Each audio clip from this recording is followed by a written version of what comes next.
Hello friends, मैं प्रशांत आप सभी का आपके चहीते सेक्स एक सुखी जीवन का मंत्र डॉक्टर विजय दहीफले के साथ इस खास कार्यक्रम में तहे दिल से स्वागत करता हूं।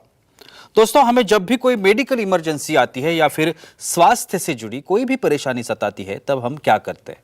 सबसे पहले हम वो सारी चीजें हमारे फ्रेंड्स या फैमिली के साथ शेयर करते हैं।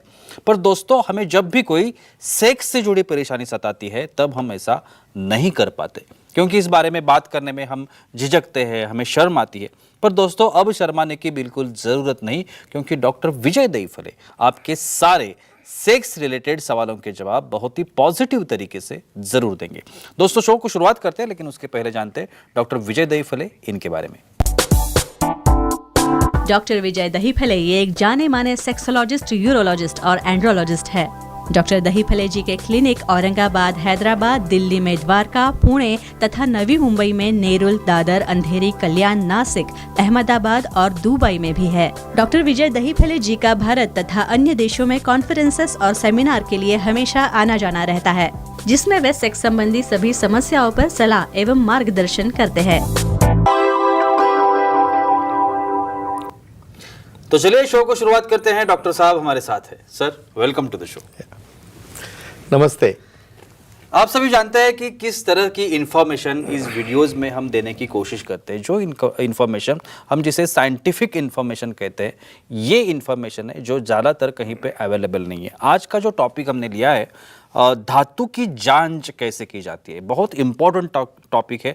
ध्यान से सुनिए। आपके मन में जो भी क्वेश्चंस है आप खुद से पूछ सकते हैं, और इसके बारे में अगर आपको ज़्यादा जानकारी चाहिए तो डॉक्टर साहब के कॉन्टैक्ट डिटेल्स तो आपको दिख ही रहे हैं। सर, जैसे मैंने अभी कहा कि धातु की जांच है बहुत इंपॉर्टेंट, ज़्यादातर किसी को मालूम नहीं होती। सबसे पहला सवाल कि सीमेन या धातु की जो फिजिकल एग्जामिनेशन, यस करेक्ट, वो क्या होती है? डेफिनेटली जी। यहाँ पे जो प्रश्न जी सीरीज चल रही है, सेक्स एजुकेशन, सेक्सुअल अवेयरनेस और सेक्सुअल सेफ्टी, इसके अंतर्गत हम सीमेन क्या है, उसकी क्वालिटी क्या है, उसके अंदर स्पर्म कैसे रहते हैं, नॉर्मल क्या है, एबनॉर्मल क्या है, ये सब पूरी साइंटिफिक इंफॉर्मेशन ले रहे हैं अपने दर्शकों के मांग के तहत। एक डिस्क्लेमर देता हूँ, time, place, person, condition, culture, safety, consenting अपना ओन और नॉन पार्टनर उसके साथ ही आजमाना है।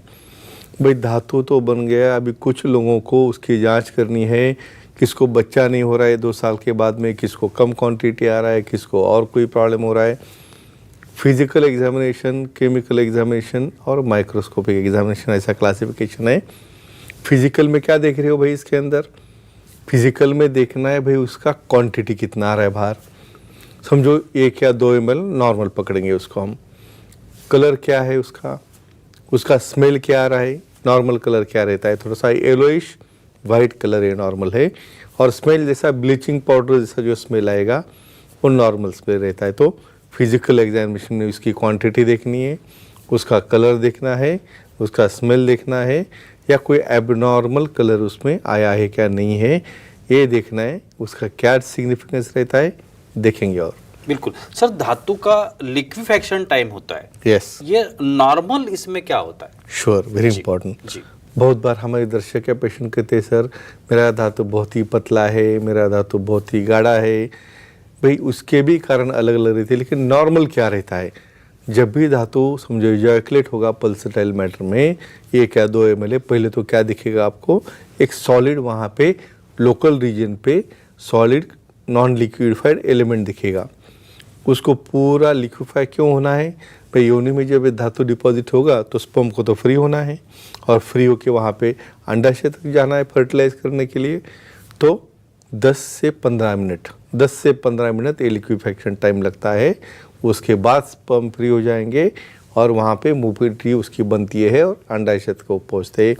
उसमें कुछ ज़्यादापन आ गया या उससे भी काफ़ी कम हो गया तो उसके अलग अलग कारण रहते हैं, तो उसे हम ट्रीट भी कर सकते हैं। तो विशेषज्ञ से मिलके, सेक्सोलॉजिस्ट, यूरोलॉजिस्ट, एंडोलॉजिस्ट को मिलके बाद में इसका डेफिनेटली हम ट्रीटमेंट देके हल कर सकते हैं। लेकिन ये नॉर्मल ड्यूरेशन ध्यान में रखिए 10 से 15 मिनट। बिल्कुल सर, एक कॉल आ रहा है जैसे कि मैं आपसे सवाल करना चाहता हूँ। वैसे हमारे कुछ ऑडियंस भी है। इंक्वायरीज इंपॉर्टेंट है। गोवा से लकी जी है, उनका सवाल है। लकी जी पूछिए, क्या सवाल है आपका? हेलो, बोलिए। बोलो सर, धातु का संकलन हुआ ही नहीं तो स्पर्म का क्या होता है? क्या बात है। अच्छा, क्या यानी बात है। स्पर्म बाहर ही नहीं निकला, इजैकुलेट ही नहीं हुआ। बिल्कुल। क्या होता है आगे? देखो, नेचर ने एक ऐसी सिस्टम बनाई है अपने बॉडी में, समझो कुछ कारणवश कुछ लोगों ने उसका स्खलन किया ही नहीं, भाई ऐसा तो होता नहीं, लेकिन समझो नहीं किया, पकड़ो नहीं किया, ऐसे केस में क्या हो रहा है उसका, वो स्पर्म जो रहता है ये प्रोटीन है और बॉडी में एक ऐसा सिस्टम है, भाई उसका ओवरलोड हो गया तो उसको एटोफैगोसाइटोसिस यानी अपने ही सेल्स उसी स्पर्म को खाते हैं और खा के उसे लिक्विफाई करते हैं और उसको और रिसर्कुलेट करते हैं एज अ प्रोटीन बोल के। तो एज सच कोई बैड इफेक्ट, साइड इफेक्ट नहीं होता है, बॉडी खुद उसको खा के या ऑटोफैगोसाइटोसिस करके वही प्रोटीन को सर्कुलेट करते हैं और नया लॉट स्पर्म का बनते रहता है। बिल्कुल सर, पुरुषों में केमिकल एग्जामिनेशन कहते हैं Yes, धातु की, definitely. ये केमिकल एग्जामिनेशन क्या होती है? Definitely very important. देखो, फिजिकल में तो देख लिया हमने, क्वांटिटी देखी, कलर देखा, स्मेल देखा, भाई उसके अंदर उसकी पीएच क्या है। पीएच मतलब क्या रहता है, एसिडिक है या अल्कलाइन है, ये पीएच देखना है हमें। दूसरा भाग आता है और उसमें अलग अलग काफ़ी कंटेंट है, कुछ फ्रुक्टोज जैसे लेवल्स है, उसका भी क्या महत्व है हमें देखना है। तो क्या देखना है केमिकल में हमें, उसकी पीएच, उसके अंदर कुछ एबनॉर्मल कुछ केमिकल है या नॉर्मल कंटेंट और कुछ जो रहते हैं उसका भी क्या सिग्निफिकेंस है, हम वो देखने वाले हैं। जी सर, अभी अभी आपने फ्रुक्टोज के बारे में कहा, ये Correct. फ्रुक्टोज क्या होता है और इसका महत्व क्या है? महत्व क्या है जी। भाई, यहाँ पे स्पर्म को भी खाना खिलाना है। फ्रुक्टोज एक शुगर का एक फॉर्म है जो क्या करता है, स्पर्म को भाई जिंदा रखता है, उसको खाता है, खिलाता है, पिलाता है। समझो कुछ केसेस में फ्रुक्टोज मिला ही नहीं। कौन से केस में होता है ऐसा, भाई बच्चा ही नहीं हो रहा है, स्पर्म मृत पैदा हो रहे हैं, उसको खाने को नहीं मिल रहा है। समाइनल वेसिकल यानी प्रोस्टेट के पीछे एक ग्लैंड रहती है जो फ्रुक्टोज बनाती है। तो अभी यहाँ पे ध्यान में रखना है, भाई फ्रुक्टोज नहीं है तो कुछ कारण है उसको समाइनल वेसिकल ब्लॉक है, जहाँ से ये स्पर्म को खाना जो फ्रुक्टोज आ रहा है उन्हें नहीं मिल रहा है। तो एक ही चीज़ ध्यान में आती है, भाई फ्रुक्टोज का प्रॉब्लम है तो समाइनल वेसिकल देखो, कोई ब्लॉक है क्या देखो, और वहाँ पे उसकी ट्रीटमेंट करने के बाद आपको आगे उसका रिजल्ट मिलता है, स्पर्म भी बनते हैं और फ्रुक्टोज का लेवल आके उसका न्यूट्रिशन वहाँ पे मिलता है। बिल्कुल सर, हमारी फीमेल ऑडियंस भी हमारे साथ है। भार्गवी जी है चाकण पुणे से, उनका सवाल है। भार्गवी जी पूछिए, क्या सवाल है आपका? पूछिए। बोलिए। हाँ बोलिए बोलिए, आवाज आ रही है आपकी। हेलो, प्रेगनेंसी रहने के लिए हाँ। और हेल्दी स्पर्म के लिए कौन सा डाइट लेना चाहिए? देखो, अभी जो टॉपिक हमने डिक्लेयर किया और उसके पीछे इनकी क्वेश्चन जो जायज़ है, देखो यहाँ पे हमें मेडिसिन लेके भाई बाद में करेंगे, पहले तो नेचुरली करना है। ऐसे कौन कौन से एलिमेंट है हमारे खाना खाने में जिसके अंदर जिंक सबसे ज़्यादा रहता है? क्योंकि जिंक एलिमेंट जिसमें ज़्यादा रहेगा उससे स्पर्म नॉर्मल और अच्छे बनेंगे और उससे प्रेगनेंसी भी नॉर्मल होगी। हम नॉनवेज में देखें तो कलेजा या लीवर बोलते हैं, बाद में फिर एग्स है, उसके बाद फिश है। ऐसे जो सीशेल के जो एनिमल रहते हैं उसमें जिंक काफ़ी ज़्यादा रहता है, तो इससे वो बढ़ेंगे। वेज में क्या रहेगा ज़्यादा, ग्रीन वेजिटेबल है, फ्रूट्स है, बहुत बार ब्रोकोली जैसे वेजिटेबल है जिसके अंदर सबसे ज़्यादा ये एलिमेंट रहते हैं। और समझो चिली भी है या उसके बाद चिली सॉस भी है जिसके अंदर कैप्सिसिन ज़्यादा है, वो टेस्टोस्टेरोन बढ़ा के नॉर्मल स्पर्म बनाता है और नॉर्मल प्रेगनेंसी होती है बिना मेडिसिन की, बिना आईवीएफ की। सर, अलग अलग एग्जामिनेशन के बारे में आप बात कर रहे हैं, फिजिकल के बारे में आपने बताया, केमिकल के बारे में आपने श्योरली। अभी माइक्रोस्कोपिक कहते हैं, ये माइक्रोस्कोपिक एग्जामिनेशन क्या होती है? डेफिनेटली ये सबसे इम्पॉर्टेंट एग्जामिनेशन है, क्योंकि यहाँ पे हमें देखना है शुक्राणु का काउंट कितना है। तो कैसे देखते हैं, एक काउंट में वो पर ml कितना रहेगा नॉर्मल काउंट, 15 मिलियन से लेके 150 मिलियन तक इसका काउंट रहता है।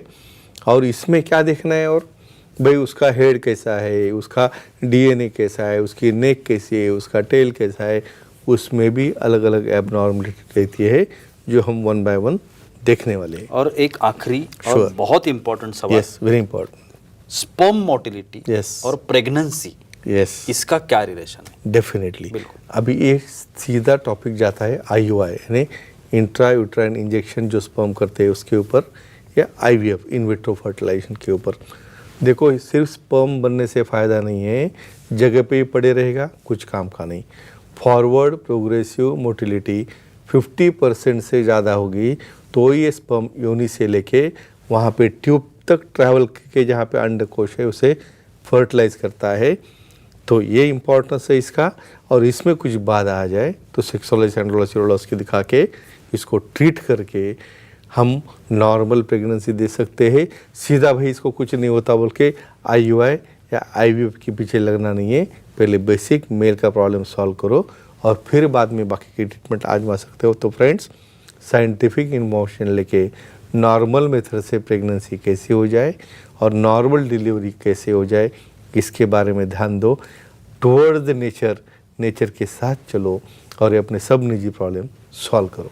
Thank you so much sir, बहुत ही अच्छी जानकारी थी। लेकिन वक्त की पाबंदी है, हमें यहाँ पे रुकना पड़ेगा। लेकिन आप अगर डॉक्टर साहब की सलाह लेना चाहते हैं तो स्क्रीन पर अभी आप डॉक्टर साहब के कॉन्टैक्ट डिटेल्स दिख रहे हैं, जिसमें डॉक्टर साहब के नंबर्स भी है। एक वेबसाइट वहाँ पे है जहाँ पे आप कांटेक्ट करके डॉक्टर साहब की अपॉइंटमेंट ले सकते हैं। नई वेबसाइट है डॉक्टर साहब की और इस वेबसाइट पर आप डॉक्टर साहब की डायरेक्टली अपॉइंटमेंट बुक कर सकते हैं, क्योंकि अलग अलग सेंटर्स है महाराष्ट्र में जहाँ पे डॉक्टर साहब अवेलेबल रहते हैं। वो कब है, कहाँ पे हैं, इसकी सब इन्फॉर्मेशन आपको इस वेबसाइट में मिलेगी और आप डायरेक्टली आपकी अपॉइंटमेंट भी वहाँ पे बुक कर सकते हैं। तो ज़रूर कीजिए और डॉक्टर साहब से मिलिए और अपने हर एक समस्या का समाधान भी पाएं।